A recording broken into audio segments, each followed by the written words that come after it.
breaking news, breaking news. The Eagles have added another defensive back. And if we're going to go ahead and keep doing that, then let's get another safety.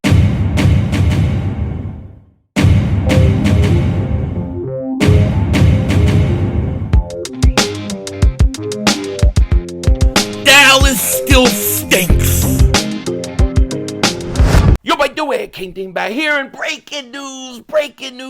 We got Eagles breaking news happening right now, and it's more than my mangled face. It's a lot more. The Eagles have added another defensive back, and I like the philosophy. Add defensive backs. We need them. But I got to tell you, if you're going to do that, you might as well get yourself another safety. The Eagles can use another starting safety. And if Justin Simmons is too much money, well, there may be another guy that would be perfect for the Eagles. But before we get into it, I got to say, I want to give a quick thank you to each and everybody who was in my live stream today. It's meant a lot to me that during the afternoons over these last 2 weeks that you come in, hang out with me. I truly, truly appreciate it. So thank you guys so much for hanging. It was a wild stream, I ain't going to lie. Maybe the Eagles weren't making a lot of moves, but it was a wild stream, a lot of wild things, crazy things going on in there. But thank you to each and every one of you guys who hung out with me today. Now, the Eagles, like I said, they did make a signing. They just brought in a defensive back. Anthony DeBona wrote this. Eagles have signed cornerback Tyler Hall. Hall, 25, has primarily played slot cornerback in the NFL since going undrafted out of Wyoming in 2020. 301 of Hall's 386 total snaps played in the NFL have been in the slot. He'll add competition at the position of need in Philly. So he's coming in as a guy who's competing for a depth piece in the nickel corner spot. Listen, I like the move. You need to add depth.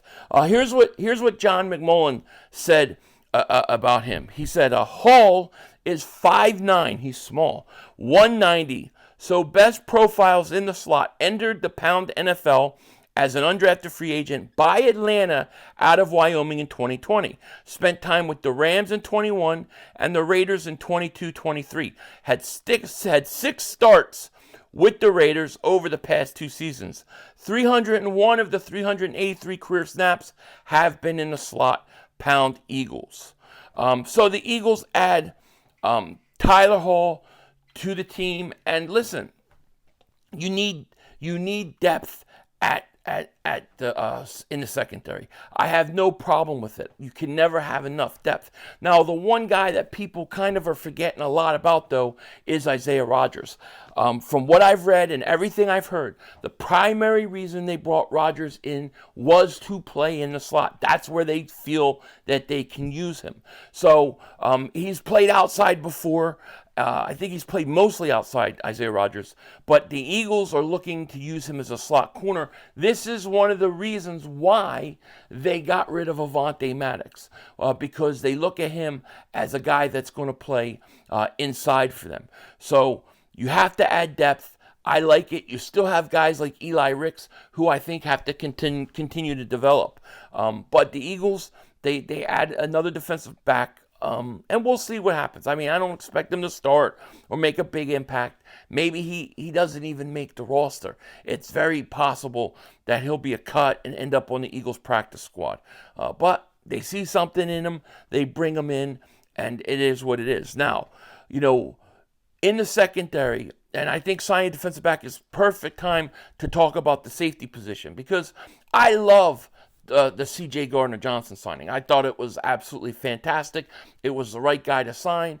However, I still think you could use some help in with the other safety spot. They look at C.J. Gardner-Johnson as possibly at times playing slot corner himself. So the Eagles listen, some people think that he should go back and play the slot corner again, because if you remember, C.J. Gardner-Johnson, he started his career in New Orleans in the slot.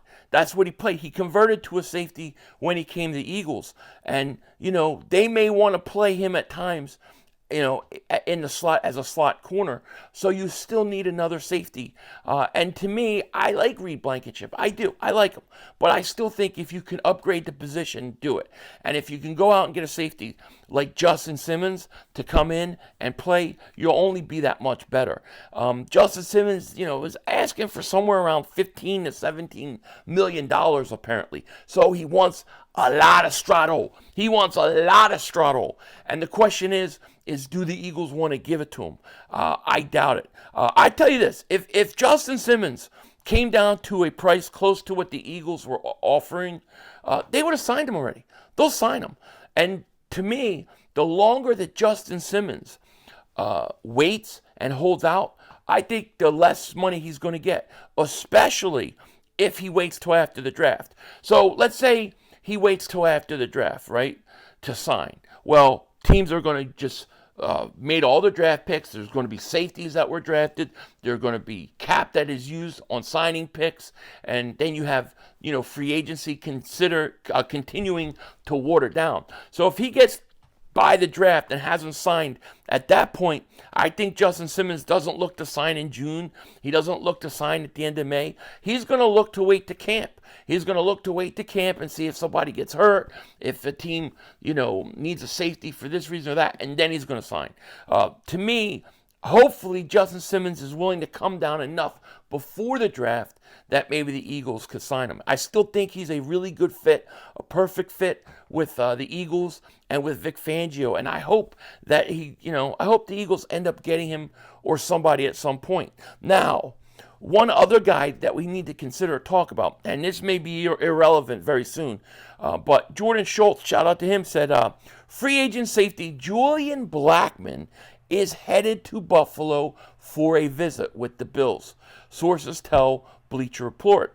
Blackmon has several suitors after him, enjoying a career season with the Colts, which included 4 touchdowns. What I really like about Julian Blackmon compared to Justin Simmons is the same thing that I liked about Cameron Curl. He is young. He is only 25 years old, man. 25 years old. He's not going to be 26 until August 24th. So he's very young. And if he came to the Philadelphia Eagles, that would give you 4 young safeties that aren't going anywhere for a while. And I think that would be a big advantage for the Eagles in terms of longevity. The idea here is that you want defense to be built with young players. Your offense is so good right now and should be able to carry you so well that the luxury on defense is that you can plug young players in.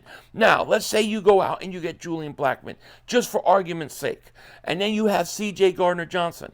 There are times that they're going to want to play C.J. Gardner-Johnson in the slot. Well, that's okay. You can have Reed Blankenship or Sidney Brown slide right in there. You got depth, okay? Now, if you end up not trading Hassan Reddick and you draft a corner in the first round, let's say a Quinyon Mitchell, I would get Mitchell and I would plug him in day one and start him over Bradbury. I would. Now, think about what that would do for you. You would then have a very young safeties, right? Very young safeties, a very young corner, and then when Slay is ready to go, maybe in another year, you have Kylie Ringo that you put right in that spot. Now you have young corners, you have young safeties, you have young guys with depth like Eli Ricks, and then Brown and Reed Blankenship. You have a very young secondary that is very, very talented.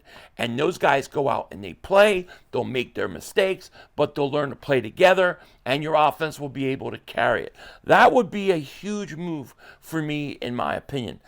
That's why I think the idea of a Julian Blackmon is a great idea. Now, the problem with this is by the time you watch this video talking about it, he could be signed with the Bills. He is visiting Buffalo today. And oftentimes, these guys go and visit a team. They don't leave without a contract. If I was a GM or somebody like that, I would not let these guys leave without a contract, because oftentimes once they leave, they don't come back. Now, it worked out with Shaq Leonard. He wanted to make his rounds during the season last year and wind up signing with the Eagles. But I think Julian Blackmon, I think Buffalo's going to be pretty aggressive. We'll have to see. But he's definitely a guy to watch. And from all accounts, the Eagles would have would have interest in somebody like that. They're definitely trying to add depth to their secondary. They're definitely trying to revamp it, and they need to. And with better coaching, revamped secondary, I think they'll be pretty good. Listen, it's very possible that Bradbury is going to be a lot better this year than he was a year ago, too. Don't dismiss that possibility with C.J. Gardner-Johnson back there. It could help a lot. But either way, Julian Blackmon is a guy to keep your eye on. He's a guy to watch, and we'll see what the Eagles actually do. I could have sworn, I don't know why, I keep thinking that I saw that he signed with the Colts recently. I don't know why I keep thinking he's already signed, but he isn't. So the fact that he's out there could be an alternative to Justin Simmons if that doesn't work out. But I do think another safety would be really good. Is it going to be like, if they don't get another safety, is it going to be the worst thing ever? No. I think Reed Blankenship can come in, and I think he's capable of playing and things like that. However, if you really want to upgrade it, add one more safety. It'd be huge. With that said, take care. Talk to you later, of course. Don't be a dingbat. Remember, it's how we vision, baby. We're all just living in it.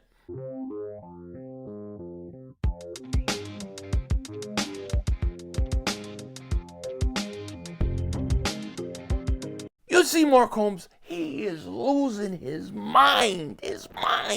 You see him, like, free agency started, it was like, I don't know what the Cowboys are doing. This is pathetic. We go out and we buy their jerseys. We do this. Then it's like, I'm driving home. Hey, friends, Mark Holmes with your buddy, Cowboy Joe Boo. I want to thank you for liking, commenting, and subscribing. You know, I was just driving home and I was thinking, I get it. I understand what Jerry Jones is doing. It makes a lot of sense. We just signed the best linebacker in free agency. Kendricks is that good. And now we are just much smarter than everybody else, like the Eagles. We're much smarter than them. We can sit back and we can just wait because we've got that talent. And now I get it. I get what Jerry Jones is building. You're going to do it through the draft. And then, like, today, it's like, why do the Eagles have all this cap space and we ain't signing anybody and what's going on? He's losing his mind. He doesn't know what he's going to do. I don't think Mark's going to make it through next year without, like, some mental breakdown. Like, I think it's that tough for him. He's about to lose it. If Dallas Cowboys, if they don't have a perfect draft, he's going to lose his mind. And I'm here for it. Denzel Washington out.